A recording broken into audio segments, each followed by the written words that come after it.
play the shitty games that suck ass. He'd rather have a buffalo take a diarrhea dump in his ear. He'd rather eat the rotten asshole of a roadkill skunk and down it with beer. He's the angriest gamer you've ever heard. He's the angry Nintendo nerd. He's the angry Atari Sega nerd. He's the angry video game nerd. Here's a story of a little thing that went a long way. It's the Nintendo Game Boy. While not the first portable game console, it was the first to make such a big impact. It was hugely successful. There were some amazing exclusive games like Link's Awakening, which alone made it worth it, but lots of the games were just poor versions of NES titles and shameful, watered-down arcade games. It didn't matter how compromised they were. As long as they could fit on a Game Boy cartridge, why not? The only reason to own Street Fighter II on Game Boy would be to play it on a trip or something. But what about when you're at home? You better own the console version too, because if all you had was this, oh man. None of these inferiorities hampered the Game Boy's success, nor did the monochrome graphics. A lot of people say the Game Boy's in black and white, but really, it's more like 4 ugly shades of green. The screen has no light, so if you try to play it in the dark, you'll see nothing. You'd think it made a big sensation only because of the novelty of it being portable, and that it would soon fade away once the next thing would come along. But no, that didn't happen. And the competition was fierce. There was the Sega Game Gear, the Atari Lynx, amongst others. They all had color and lighted screens, but that scrappy little Game Boy kicked all their asses. It came out in '89 and wasn't discontinued until 2003. During its lifespan, there was Super Nintendo, Nintendo 64, and even GameCube hit the scene before this gray brick with puke-colored graphics finally died out. Also, as famously shown in Nintendo Power, a soldier in the Gulf War had a Game Boy that survived a bomb blast. Even though it was burnt black, it still powered on. You can't stop the Game Boy. They were released in different colors, like black, red, and yellow. They even made one transparent. Nintendo Power made stickers, which are still on my only working Game Boy. Then there was the carrying case, which looked like a giant Game Boy.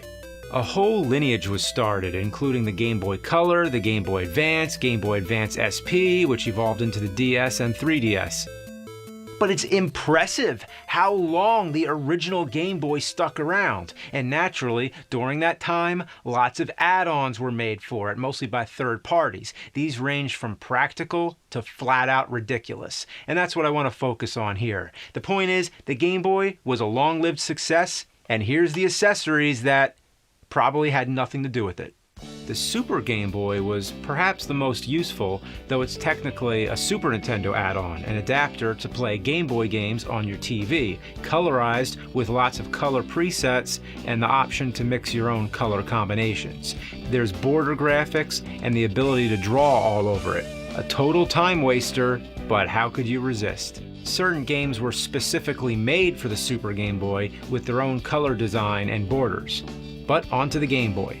The first thing that comes to mind is the link cable. It's just a simple way to connect 2 Game Boys so 2 players could compete in Tetris, for example. But then there's the 4-player adapter. It sounds cool, but you need 4 people, 4 copies of the same game, and the game had to be 4-player compatible. That's a rare situation. It would be easier to get the band Witchfinder General back together than getting 4 people to play this thing. Then there's the Game Genie, so you can enter cheat codes. You'd think maybe, just maybe, with this being a portable console, there would be a possibility that it would be the only console to not have Game Genie? But nope. What next? Is there a Game Genie for a Tiger game? So when you're playing in public, everybody will notice this big contraption mounted on the top. Just a big flag to say, hey everybody, I'm cheating. I do have to say, it's really cool that it has a spot that holds the code book. Now you have no excuse to misplace it. With all portable consoles, there was always that issue that when you're going on a trip, you always had to make sure to pack extra batteries. You know there's a battery called God Camel and Die Hard? Yippee double A, motherfucker. But you didn't need any of that, because the Game Boy had its own rechargeable battery pack. Sure, you had to buy it separately, but you had the option. But then comes all the weird third-party stuff like the Game Boy Solar Charger. Oh, come on, you can charge a Game Boy with sunlight? So I tried it. You're supposed to lay it out in the sun for up to 8 hours for a full charge. Then you slip your Game Boy in it, you plug the solar unit into the DC input on the side of the Game Boy, and it works. I have no idea how long it lasts, but it works. Well, this is an eco-friendly solution right here. I'm impressed. So when it comes to charging a Game Boy, there's many options. Is there anything else I don't know about? Is there a Game Boy Wind charger out there? No matter how you charge the Game Boy, the screen still looks like shit, and you can't play it in the dark. Well, here comes the newbie light. So apparently it sticks to the top of the Game Boy. So you just clip it on, how's that good? It works. You turn it on, you dim the room lights, or even play in total darkness, and it does the job. But it takes the same amount of batteries as the Game Boy, so in total, you'd need 8 AA batteries. Damn. Then there's the Light Boy. It's the same concept, except this one has a magnifying glass to make the screen appear larger. This one is hard to fit on. You really gotta shove it on there. This time, it only uses 2 batteries, but the light isn't working. Probably broken. Then there's the Light Magic. There must be hundreds of these things. It's the same exact thing as the Light Boy, but it attaches to the Game Boy much easier. Other than that, nothing's different. The light works, so here you can see it in action. It's a nice way to boost the visual appeal, but why not just make a new Game Boy model with a normal screen like everything else? Every version of these magnification light things seem to try to top the other. This one, called the Handy Boy, was released by STD? STD? Who in their right mind would name their game company STD? It's got the light thing. Oh shit. Wow, that just flew across the room. Okay, wow. Oh, wow, that really sucks. That really sucks. I broke that. It was fresh out of the box, and it broke. Sure, it was old, but it seemed like it was hardly used. So I had to rush order a second one on eBay. This one I'm treating as delicately as possible. This one's actually in worse condition, but the amount of use it got probably made it less stiff. This whole thing is ridiculous. Game Gear never did anything like... Oh, never mind. The good thing about this contraption is that it requires no extra batteries, but there's a light on it, so how does it power on? Well, somehow it taps into the Game Boy's own battery power.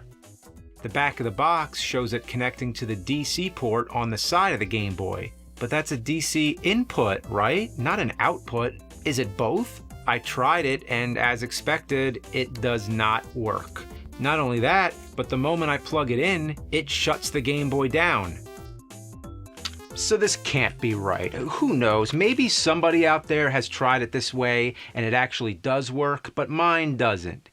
However, there is another way to power this thing. Yeah, they gave you a second option, as if they knew it sucked. Well, I wish I didn't have to do this, but... yeah, look at that.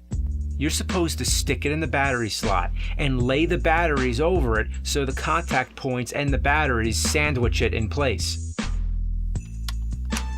And guess what?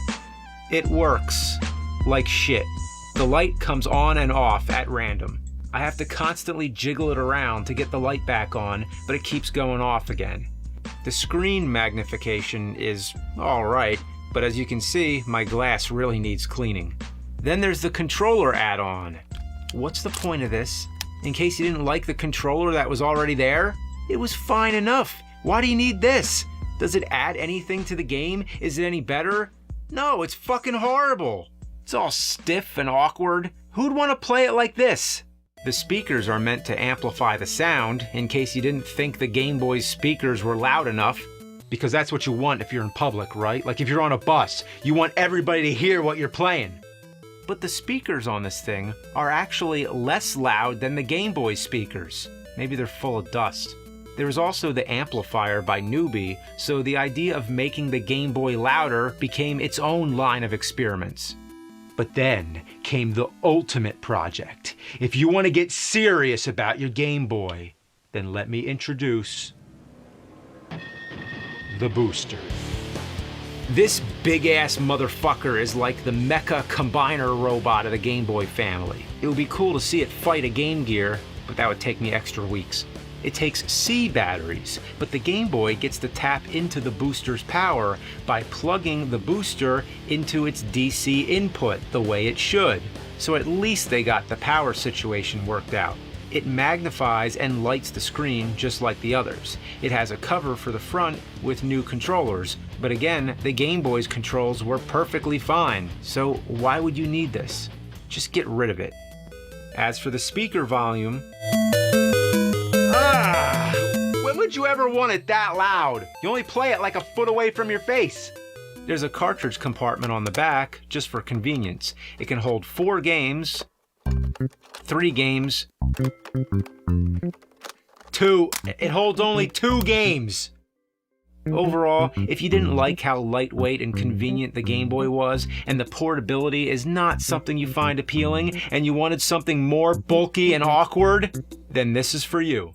Then there's the Game Boy camera. That's right, a camera for the Game Boy. And there's no complicated installation. You just pop it in like any game cartridge and snap a picture yourself. There's no way this would work. Let me try this.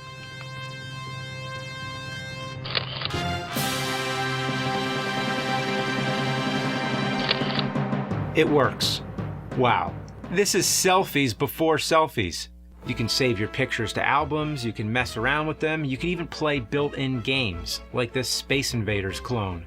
Yeah, it's the most basic game you could possibly play, but hey, why not? For some reason, it has a suicide button that blows yourself up. Then there's all kinds of weird random games. What the hell is that? The more you play around with this, the more strange things happen. But basically, it's a camera that's a Game Boy cartridge. Oh, I wonder if it works on Super Game Boy. It does. Holy shit. But the camera can't work, can it? Oh my, it actually works. But if you want to take a picture of yourself, you have to turn the Super Nintendo around.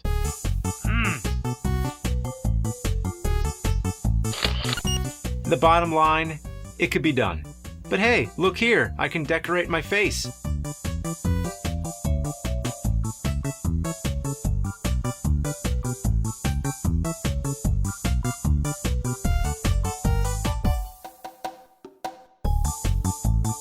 Now, this is too much fun.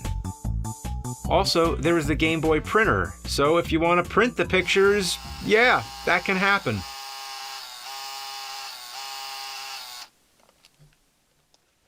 Wow!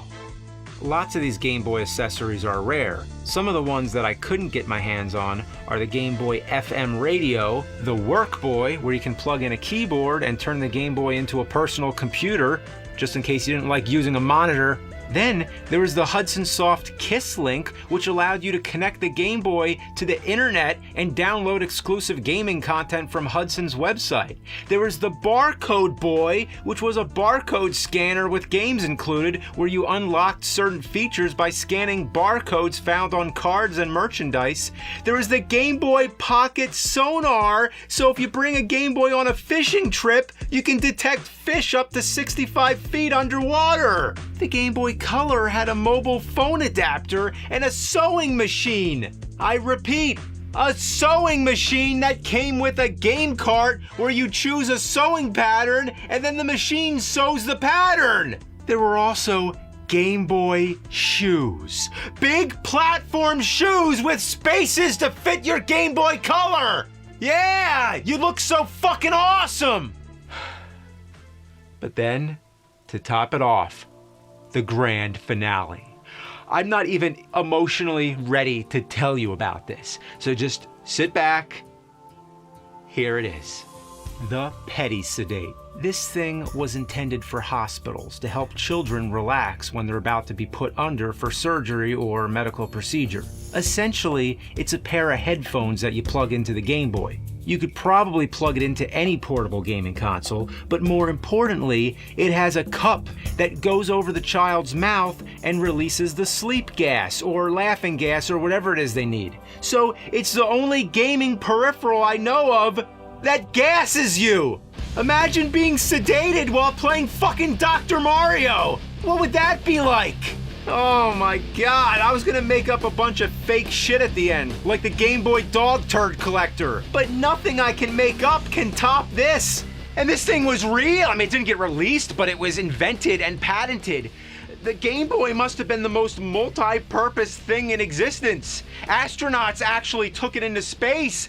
It could withstand bomb blasts, you could take photos, print, sew, find fish, get sedated. I want to be sedated with the Game Boy! I want to be sedated with the Game Boy!